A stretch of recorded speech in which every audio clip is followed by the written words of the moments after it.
अभी आपने, मैं सोच रहा था जब आप कह रहे थे कि दो तीन अलग अलग डिबेट्स हुए थे 1947 में, उससे पहले, और उन्होंने हिंदुस्तान का फाउंडेशन बनाया था। और आपने कहा कि अब वही जो फाउंडेशनल आइडियाज हैं उनको तोड़ा जा रहा है, परे करा जाए। कॉन्स्टिट्यूशन सिर्फ एक किताब नहीं है। कॉन्स्टिट्यूशन, अगर आप इसको थोड़ी गहराई से देखें, ये actually transfer of power document है। और ये सिर्फ एक किताब नहीं है, ये एक ट्रांसफर ऑफ पावर की प्रोसेस है जो 1947 में शुरू हुई है।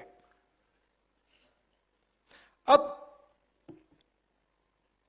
एक बात क्लियर है, वो 1947 में भी थी, आज भी है, शायद कल भी होगी, कि अगर आप हिंदुस्तान के पॉपुलेशन को देखें,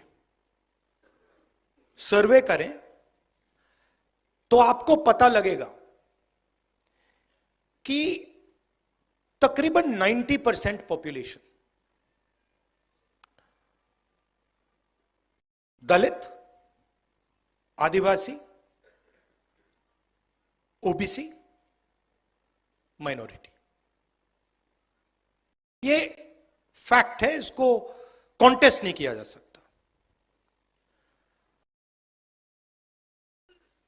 और मेरे लिए एक ही इंटरेस्टिंग सवाल है कि अगर हम कॉन्स्टिट्यूशन को पढ़ें और उसमें साफ लिखा है कि हिंदुस्तान के हर व्यक्ति को के साथ एक जैसा बर्ताव होना चाहिए, it is also a document of equality. So it is a document of transfer of power, it is a document of equality. तो मेरे लिए सवाल इंटरेस्टिंग यही है कि भैया 90% के पास कितनी भागीदारी है, यही सवाल है, और कोई सवाल ही नहीं है। क्योंकि अगर 90% का पार्टिसिपेशन है ही नहीं, तो फिर डिबेट का क्या मतलब? डिबेट चलती जाए, वो 5% 10% डिबेट कर रहे हैं, 90% डिबेट में तो है ही नहीं। क्यों? अगर आप हिंदुस्तान के नैरेटिव को देखें और पावर स्ट्रक्चर को देखें, चाहे वो कॉर्पोरेट स्ट्रक्चर हो, चाहे हमारे मीडिया में जो हमारे दोस्त हैं वो हो, चाहे ब्यूरोक्रेटिक स्ट्रक्चर हो, उसमें 90% की आवाज ही नहीं है। और मैं ये लाइटली नहीं कह रहा हूं, मैंने इसको स्टडी किया है। तो 90% लोग नैरेटिव में है ही नहीं। आप मीडिया को देखिए,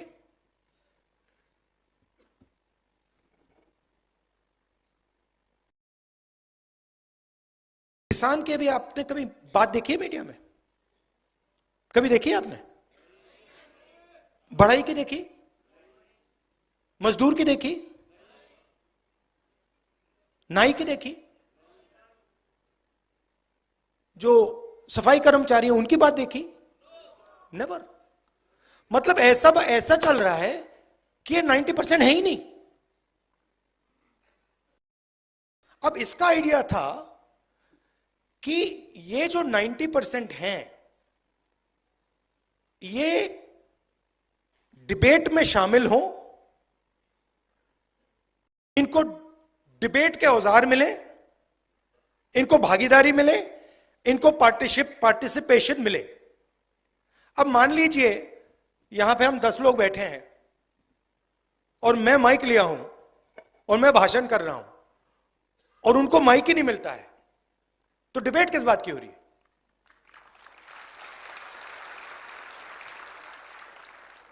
तो मेरा कहना है डिबेट के लिए भागीदारी चाहिए,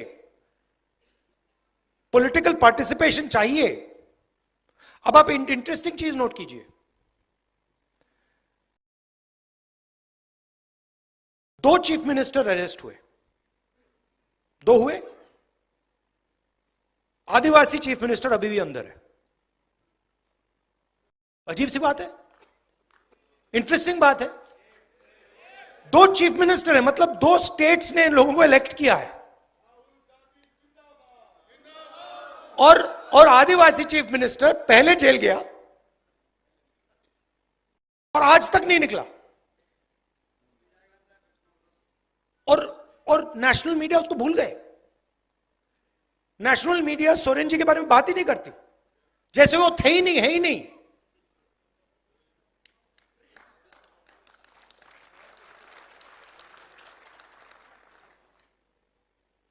मायावती जी भ्रष्ट हैं, मगर नवीन पटनायक भ्रष्ट नहीं है। लालू जी भ्रष्ट हैं। बड़ी इंटरेस्टिंग बात है, मतलब ऑटोमेटिकली फ्रेमिंग हो जाती है। कोई ट्राइबल, आदिवासी हो, दलित हो, पिछड़ा हो, उसकी फ्रेमिंग हो जाती है कि ये भैया ये है, और 2 अलग अलग कानून चलते हैं, रूल्स चलते हैं। मैंने कल कहा, Uber driver, truck driver, bus driver गलती से अगर एक्सीडेंट कर देते हैं, किसी को मार देते हैं, एकदम उनको पकड़ के 10 साल की जेल हो जाती है, चाबी फेंक देते हैं। पुणे में 17 साल का बच्चा शराब पी के पोर्श गाड़ी चलाता है, 2 लोगों को मार देता है, और उससे कहा जाता है कि आप ऐसे लिखिए, ऐसे लिखिए। अच्छा भाई, अगर वो ऐसे लिखेगा तो ट्रक ड्राइवर से भी ऐसे लिखाओ, बस ड्राइवर से भी ऐसे लिखाओ, टेम्पो ड्राइवर से भी ऐसे लिखाओ। तो और 2 भाषाएं चल रही हैं, 2 अलग अलग भाषा। मैं आपको उदाहरण देता हूं। एक दिन मैंने कॉन्स्टिट्यूशन क्लब में एक भाषण कर दिया, पता नहीं आपको याद है नहीं। उसमें मैंने कहा, एस्केप वेलोसिटी की बात की, याद है आपको? मैंने कहा कि देखिए, जो दलित कम्युनिटी है हिंदुस्तान में, भारत में, सॉरी गलती, भारत में, जो भारत में दलित कम्युनिटी है, ओबीसी कम्युनिटी है, ट्राइबल कम्युनिटी है, इन पर ऑटोमेटिकली दूसरा प्रेशर लगता है, मतलब शुरुआत से ही। और मैंने एस्केप वेलोसिटी का एग्जांपल दिया। इंटरेस्टिंग बात थी कि भाषण दलितों को, पिछड़ों को, आदिवासियों को बहुत अच्छा लगा, और जो हमारे मीडिया वाले मित्र हैं, हाई फ्लायर्स हैं, उन्होंने उस भाषण को रिडिक्यूल किया।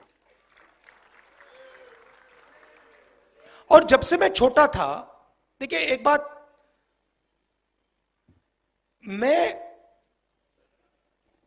जब से मैं पैदा हुआ हूं, 1970 जून 19, तब से मैं सिस्टम के अंदर बैठा था। मैं सिस्टम को अंदर से समझता हूं। मुझसे आप सिस्टम नहीं छुपा सकते। कैसे चलता है, किसको फेवर करता है, किस प्रकार से फेवर करता है, किसकी रक्षा करता है, किसको अटैक करता है, यह सब मुझे मालूम है, दिखता है, कि मैं उसके अंदर से आया हूं। प्राइम मिनिस्टर हाउस में जब दादी प्राइम मिनिस्टर थी तब था, पापा थे, मनमोहन सिंह जी थे तब भी मैं जाता था, तो मुझे सिस्टम अंदर से मालूम है। और मैं आपको कह रहा हूं system is aligned against lower castes, मतलब भयंकर तरीके से, भयंकर तरीके से हर लेवल पे। आप कॉर्पोरेट सिस्टम देख लो, मीडिया सिस्टम देख लो, ब्यूरोक्रेसी देख लो, जुडिशरी देख लो, एजुकेशन सिस्टम देख लो, मिलिट्री देख लो, जहां भी आप देखोगे 90% का पार्टिसिपेशन ही नहीं है। और आर्ग्यूमेंट बनाई जाती है, मेरिट की आर्ग्यूमेंट। अब ये कैसे हो सकता है कि 90% के पास मेरिट नहीं है? हो ही नहीं सकता। तो कोई ना कोई कमी तो सिस्टम में है। मैंने पता लगाया, सारे आंकड़े निकाल दिए मैंने। मैं एक दिन आपको दिखाऊंगा, आप मतलब चौंक जाओगे। मीडिया में senior anchors, senior influencers, media owners, senior managers, एक दलित, एक आदिवासी, एक ओबीसी नहीं है। एक नहीं है। मैंने पूरी लिस्ट निकाली, एक नहीं मिला। फिर एक मीडिया का ओनर था, जानता हूं उसको, तो मैंने उनसे कहा कि देखिए एक बात बताइए, मुझे एक बात समझ नहीं आ रही। कहते हैं क्या? मैंने कहा आप एंड में आप अपना न्यूज़पेपर बेचना चाहते हो, आप अपना प्रोडक्ट बेचना चाहते हो? कहता है हां। तो मैंने कहा मुझे यह आप समझाओ कि 90% जो लोग हैं उनकी बात आप क्यों नहीं करते हो?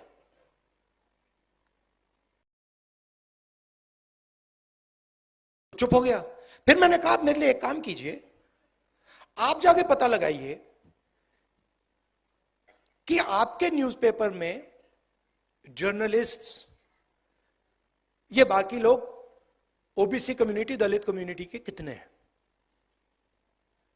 जवाब नहीं दिया मुझे, चुप, वापस नहीं आया। और ये हर लेवल पे हो रहा है। आपने अदानी जी की बात की। फाइनेंशियल टाइम्स में एक आर्टिकल आता है, अदानी जी इंडोनेशिया से कोल खरीदते हैं, उसकी प्राइस को इन्फ्लेट करते हैं, और हिंदुस्तान के जो पावर कंपनीज हैं उनको वो कोयला इन्फ्लेट करके बेचते हैं। हजारों करोड़ रुपए उन्होंने ऐसे ले लिए। बिजली बिल कौन देता है? 90% देता है ना। तो पूरे का पूरे सिस्टम का यही काम है। जो 90% है उनके लिए 2-3 एवेन्यूज हैं। पहले पब्लिक सेक्टर हुआ करता था, उसको खत्म कर दिया। रेलवेज है, उसको खत्म कर रहे हैं। आर्मी में आप रिस्पेक्टेबल जॉब पा सकते थे, उसको खत्म कर दिया, उसको मजदूर बना दिया, अग्निवीर बना दिया। और फिर आप मनरेगा देखिए, 90% की वहां पे आपको लिस्ट मिल जाएगी। मजदूरों को देखिए, वहां 90% मिल जाएंगे। और मेरे लिए फ्रैंकली अब ये पॉलिटिकल बात नहीं रही है इसमें। मुझे मतलब ये अब पॉलिटिकल, मेरे लिए पॉलिटिकल बात नहीं। मेरे लिए अब ये मिशन है, इसको मैं छोड़ूंगा नहीं।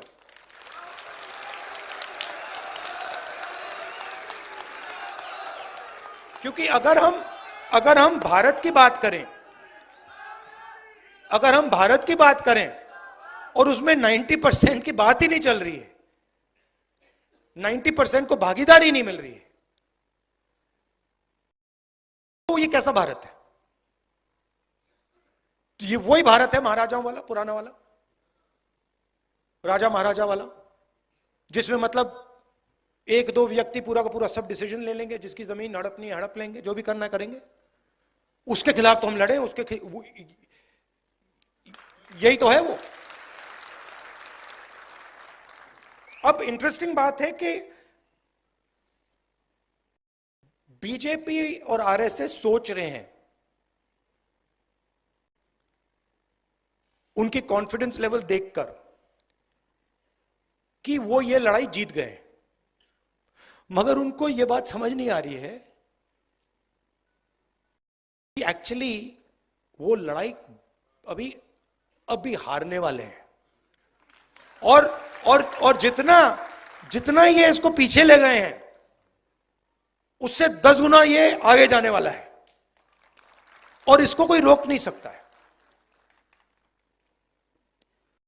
कोई भी नहीं रोक सकता इसको, क्योंकि ये 90% की फीलिंग है, और 90% कह रहा है कि भैया यहां पे हमारे सारे रास्ते बंद हो गए। अब मैंने एक सिंपल सी चीज कही है, कोई डिसीजन लेने की जरूरत नहीं है, सब डिसीजन छोड़ दीजिए।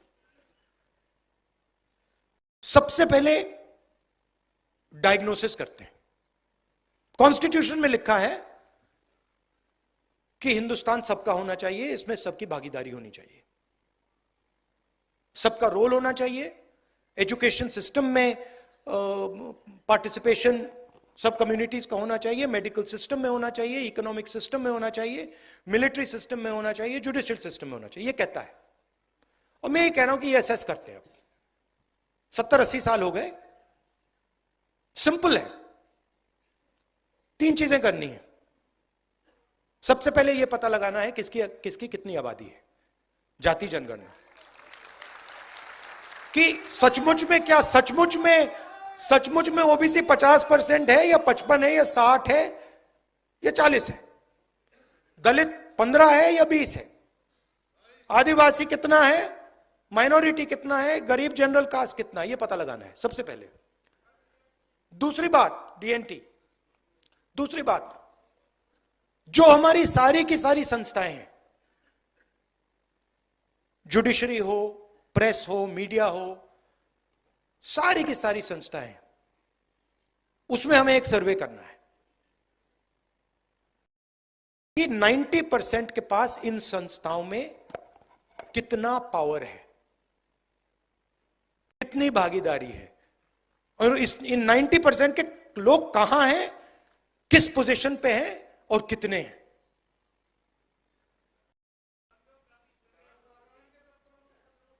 हाँ, यह दूसरी बात है। और तीसरी बात इकोनॉमिक फाइनेंशियल सर्वे, कि हिंदुस्तान का जो धन है वो कितना किसके हाथ में है, उसका कितना भाग दलितों के पास है, कितना भाग आदिवासियों के पास है, कितना भाग ओबीसी के पास है, कितना माइनॉरिटी के पास है, कितना गरीब जनरल कास्ट के पास है।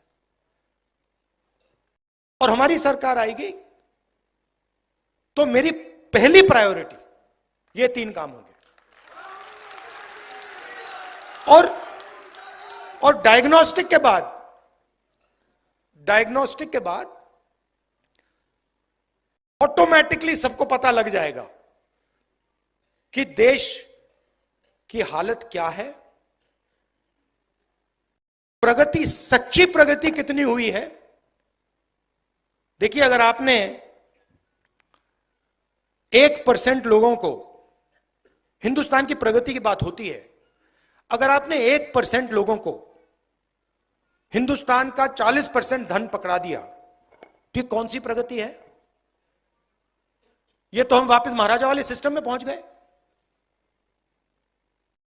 तो प्रगति के लिए सबसे जरूरी शब्द पावर शेयरिंग, भागीदारी है। एक और बड़ी फैशनेबल चीज चली है कि भाई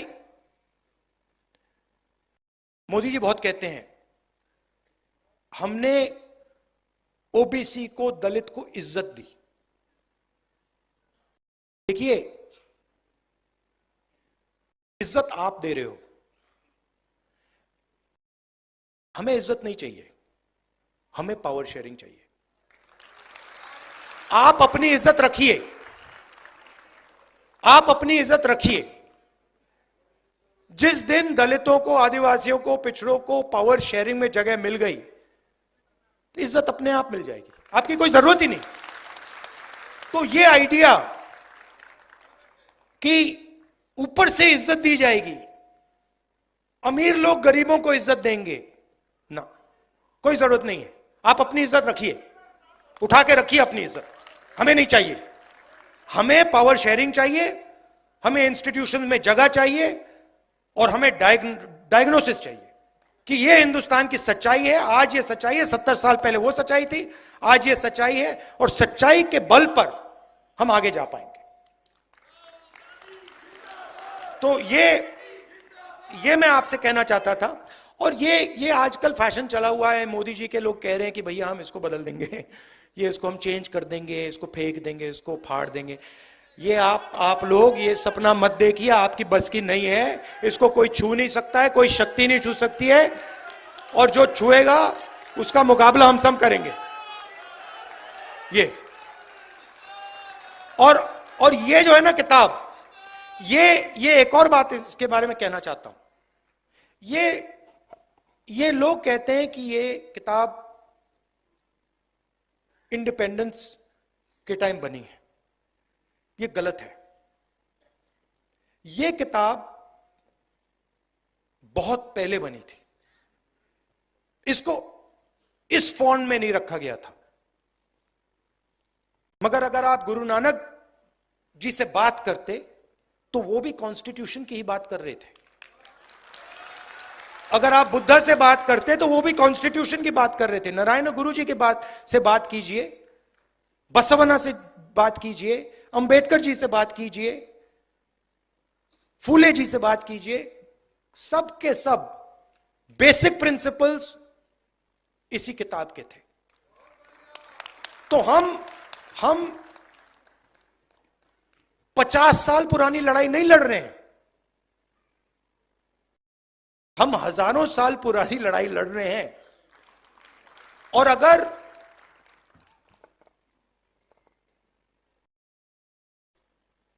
उनका एक विजन है, मोदी जी का, आरएसएस का, उनका एक विजन है। वो कहते हैं कि उनका हजारों साल पुराना विजन है, हमारा भी विजन है, और हमारा भी विजन हजारों साल पुराना है, और यह लड़ाई हजारों साल से चल रही है। तो यह मैं आपसे कहना चाहता था। एक्चुअली आप मुझे रास्ता देते हैं, क्योंकि आपका एक्सपीरियंस है। मैं अगर कहूं कि जो दलितों के दिल में फीलिंग आती है उसको मैं समझता हूं, वो गलत है। तो मेरा काम आपकी जो फीलिंग है उसको समझने का है, आपका जो दर्द है उसको समझने का है, और आपके साथ मिलकर लड़ने का है। और मैं आपको यह कहना चाहता हूं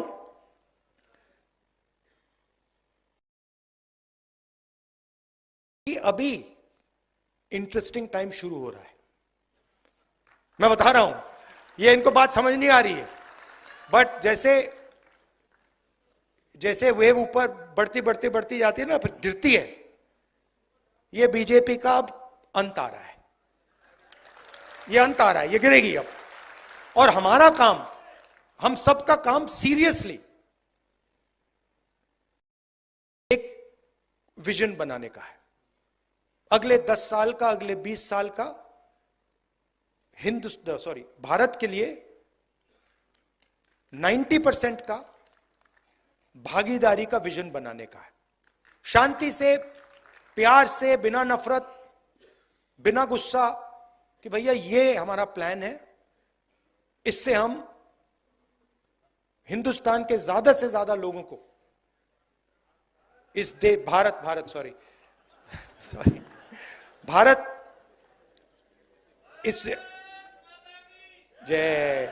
इससे हम ज्यादा से ज्यादा लोगों को इस देश के प्रगति में, इस देश के फ्यूचर में हम शामिल कर सकें। और ये लंबा रास्ता है, हम सब एक साथ इस पे चलेंगे और बहुत अच्छा रिजल्ट आएगा। आप सबका दिल से बहुत बहुत धन्यवाद। एक बार फिर माफी मांगता हूं, थोड़ा लेट हो गया। धन्यवाद, नमस्कार।